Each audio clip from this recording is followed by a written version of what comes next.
वालेकुम दोस्तों। आज हम जिस मौजू पे बात करने लगे हैं वो है बैटल ऑफ लुंगीवाला, यानी वार ऑफ 1971। ये वो जंग थी जो कि पाकिस्तान और इंडिया के दरमियान लड़ी गई थी। ये पाकिस्तान और इंडिया की दूसरी जंग अज़ीम कही जाती है। इस जंग को लड़ने का मकसद क्या था? इस जंग को लड़ने का मकसद ये था कि जब लॉर्ड कर्ज़न ने बंगाल का आधा हिस्सा अलग कर दिया था, जिसको हम ईस्ट पाकिस्तान भी कहते हैं और दूसरा इसको ईस्ट बंगाल भी कहते हैं, यानी बांग्लादेश। इंडिया की बड़ी से बड़ी जो सेना थी, यानी जो फ़ौज थी, वो बांग्लादेश के अंदर कब्ज़ा कर रही थी, वहाँ पर मसरूफ़ थी। पाकिस्तान ने इस चीज़ का फ़ायदा उठाते हुए पाकिस्तान का ख़्याल ये था कि बांग्लादेश में जो नुकसान हुआ है उसकी भरपाई की जाए, और वो ऐसे की जाए कि पाकिस्तान, जो कि राजस्थान का सबसे बड़ा जो इलाका है जैसलमेर, उसको कब्ज़े में कर दिया जाए। उसको करने से मकसद ये था कि राजस्थान को अपने कब्ज़े में कर लिया जाए। अब उस वक्त पाकिस्तान के पास 15,000 आर्मीज़ थी, यानी आर्मी थी 50,000 आर्मीज़, यानी 15,000 जो आर्मीज़ थी। और उस वक्त इंडिया के बॉर्डर पर जो कि 100 के करीब सिपाही बताए जाते हैं, यानी 100 के करीब जो थी वो फ़ौज उनकी, जो इंडिया की जो फ़ौज थी उसके अंदर 100 सिपाही थे, और पाकिस्तान के पास 15,000, जिसके अंदर टैंक भी थी। पाकिस्तान के पास टैंक थी और इंडिया वालों के पास सिर्फ हथियार थे, और एक कहते हैं कि जीप थी जिसके ऊपर एंटी गन्स रखा हुआ था। अब इसको जंग को लड़ने का मकसद ये था कि पाकिस्तान अपने फ़ौजी कारकुन के साथ मिलकर इस वाले हिस्से को अपने कब्ज़े में कर ले। अब लुंगी वाला बैटल आप लोगों ने पढ़ा होगा कि जैसलमेर से यहाँ पर जो है वो लुंगी वाला जो डिस्टेंस आता है उसको भी कवर करना था, यानी ये पूरे राजस्थान सेक्टर को कब्ज़े में करना चाहते थे। हुआ ऐसे, ये सितंबर का महीना था और 1971 की दहाई थी। इसके अंदर अब पाकिस्तान ने छुप के इसकी सीमाओं को पार करना शुरू कर दिया। ये मैंने बॉर्डर आपको दिखाया है, ये पाकिस्तान का बॉर्डर है और ये इंडिया का बॉर्डर है। अब इस बॉर्डर को पार करके पाकिस्तानी जो फ़ौज थी वो आगे बढ़ रही थी अपनी एंटी टैंक्स के साथ। और टैंक मैंने आपको बताया कि कुछ ज़्यादा थे, और ये पाकिस्तान जो था उसके ऊपर इंडिया के इस हिस्से पर कब्ज़ा करना चाहता था। अब इनकी जो आर्मीज़ थी पाकिस्तान की, वो आगे बढ़ रही थी इंडिया की तरफ, यानी जैसलमेर को कब्ज़े में करना था। तो जैसे ही रात का टाइम हुआ, पाकिस्तान की जो टैंक थी वो राजस्थान के इलाके में घुस चुकी थी और ये जैसलमेर तक पहुंचने वाली थी। तो इंडिया से वहाँ जो कुलदीप यादव, वहाँ का जो लेफ्टिनेंट जनरल था, सीनियर भी था, उसको इंडिया गवर्नमेंट से फ़ोन आता है कि आप पीछे हट जाएं, आप इनसे मुकाबला ना करें। तो वो उनकी बात को नहीं माने और 100 सिपाहियों के साथ मिलकर पाकिस्तान की फ़ौज के साथ उन्होंने मुकाबला किया। अब चाहते तो इंडिया वाले इसको ख़त्म कर सकते थे, लेकिन इंडिया वालों के पास नाइट विजन कैमरा नहीं थे, जिसकी वजह से वो अपने ड्रोन या अपना उनके पास जो कह लें कि वायुसेना जो कहें, वो रात के टाइम उन पे हमला नहीं कर सकती थी। वजह यही थी कि उनके पास नाइट विजन कैमरा नहीं थे, वरना ये आके इन पे हमला कर सकते थे। तो पाकिस्तान ने इसी चीज़ का फ़ायदा उठाते हुए जैसलमेर तक वो घुस आए थे और उन्होंने काफ़ी अच्छी जो लड़ाई लड़ी थी, जैसलमेर तक पहुंच भी गए थे और यहाँ तक इनके सिपाहियों को भी ख़त्म किया था, लेकिन कुछ सिपाही बच के इन्होंने बहुत ज़्यादा मुकाबला किया। यूँ कह लें कि पाकिस्तान के दरमियान और इंडिया के दरमियान ये जो दूसरी जंग अज़ीम थी वो लड़ी जा रही थी। अब जब से पाकिस्तान आज़ाद हुआ है 1947 से लेकर, तब से लेकर आज तक इंडिया जो कि कोई ना कोई सिचुएशन बना रहा है, या ऐसे कह लें कि लाइन ऑफ सेक्टर या लाइन ऑफ LOC पे, लाइन ऑफ कंट्रोल पे डेली बमबारी करता है, या फिर ऐसे कह लें कि अटैक करता है, या फिर बम धमाके भी करता है छोटे मोटे।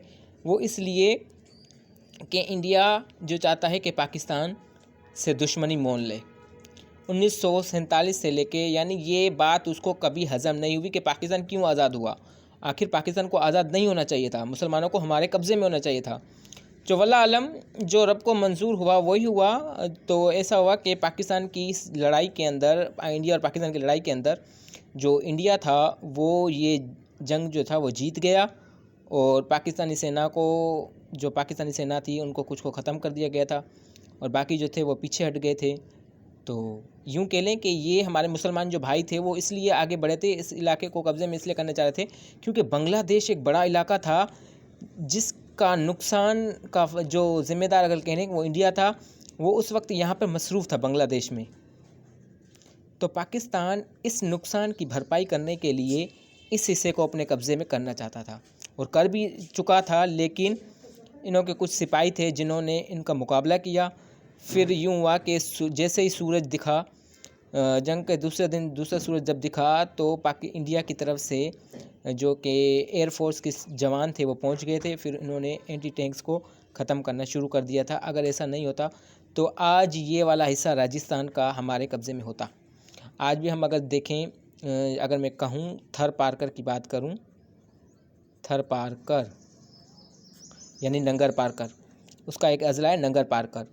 अगर नंगर पारकर की मैं बात करूं तो आप देखेंगे कि नंगर पारकर का कुछ हिस्सा जो कि राजस्थान से होता हुआ, यानी यहाँ पे पाकिस्तान का थर है, थर, और यहाँ पर राजस्थान है, और इस पे ये लाइन ऑफ कंट्रोल है, देख सकते हैं आप। यहाँ पे बॉर्डर है, यहाँ से किसी को आगे नहीं जाने की इजाज़त है, और ना ही यहाँ से किसी को आने की इजाज़त है। तो दोस्तों, बॉर्डर इसलिए लगाए जाते हैं ताकि अपने अपने मुल्क की हदें हो और वहाँ पर सेफ्टी मौजूद हो।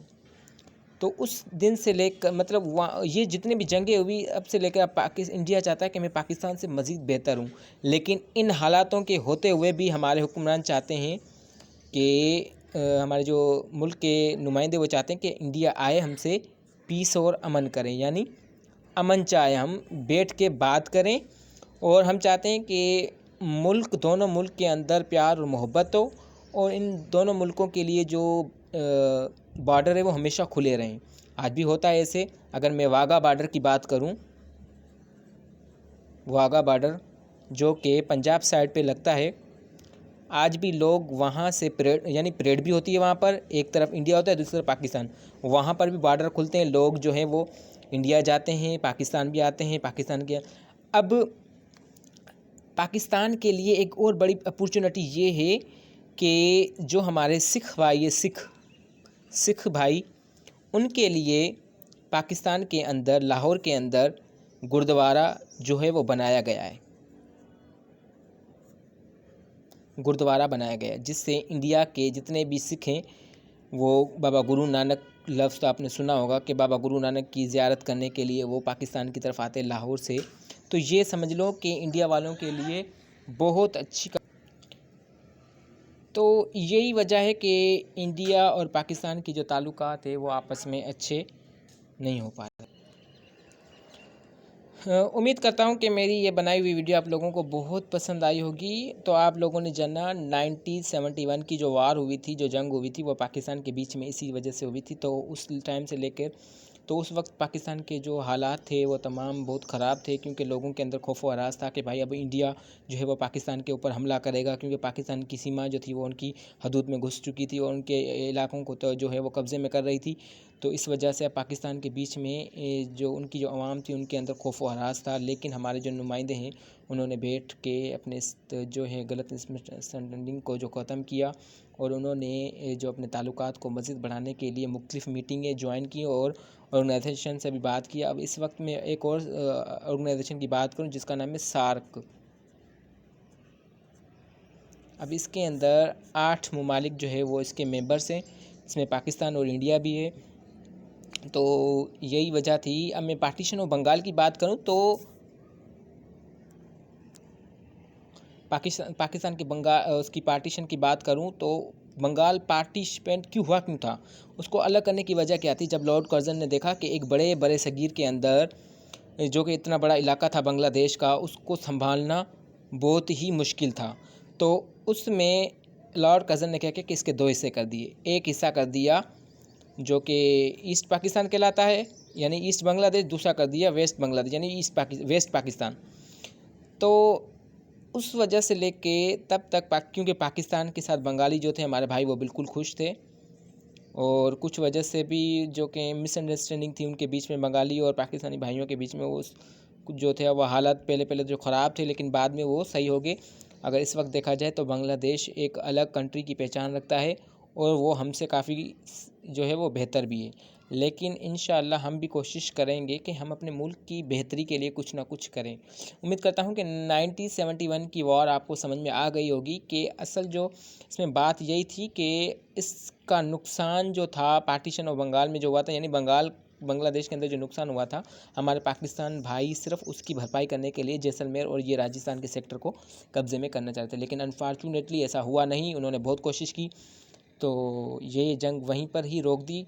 ऑर्गेनाइजेशन से हुई जिन्होंने बात की, तो ये जंग मज़ीद आगे ना बढ़े तो इसको यहीं पर ख़त्म कर दिया, और अब से लेकर अब तक कोई जंग नहीं हुई। और हमारा मुल्क और इंडिया जो है वो चाहते हैं कि पीस के अंदर है, बल्कि तमाम मुल्क जो है वो पीस के अंदर है। इस वक्त जो मुख्तलिफ़ ऑर्गेनाइजेशंस की मीटिंग होती है वो ये इस बात का ख्याल रखते हैं कि भाई किसी भी मुल्क के अंदर बीच में कोई तनाज़ा पैदा ना हो। शुक्रिया।